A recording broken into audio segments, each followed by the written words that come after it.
So I feel like there's kind of two situations here, and I would approach both situations differently.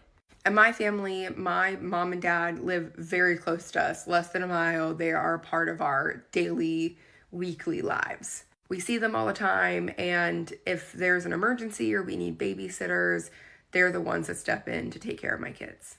But my in-laws don't live around us much. They're not really a part of our daily lives. We see them like twice a year.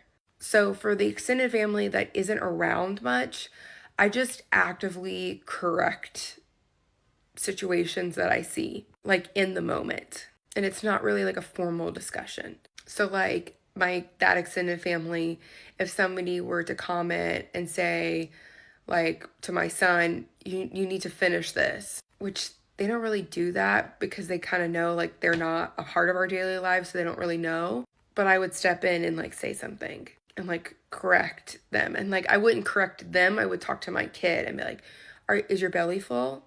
Okay, then you don't have to eat it. It's okay. When people are discussing other people's bodies in front of my children or people's weight, things like that, I just remove myself immediately and my children from the situation. We're talking about so and so needs to lose weight, and my children are sitting there, and I'm like, hey guys, like, let's go work on a puzzle together. I just like dead stop out of that conversation and like don't give it any attention or any gas. And my like extended family knows that I just won't talk about that stuff, and so they never bring it up.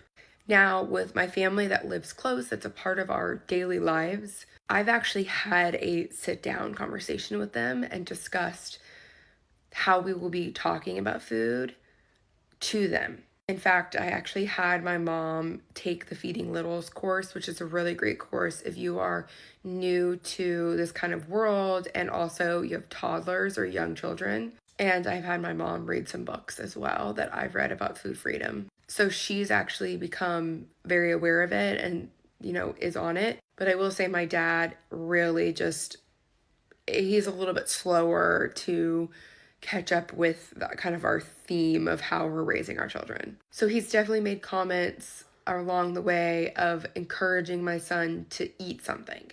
Can you finish this and then we'll get a treat? And I'll say, now, Papa, we eat until our body's full. And he corrects himself and he's like, oh yeah, you're right. Sorry.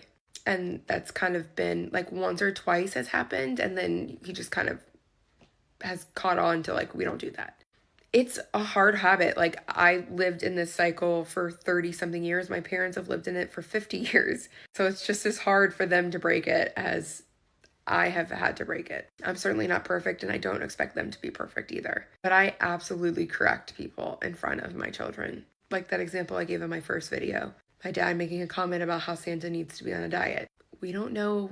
We're not Santa's doctors. We don't know what his health is. We are not the one to make that decision. And I will say, like, when my children get older, I would have a conversation with them. And I would say something like, sometimes people want their bodies to be different. And one of the ways that we can make our body different is by controlling the types of food we eat. And so people really struggle with that. But we all know that our bodies are beautifully and wonderfully made by God.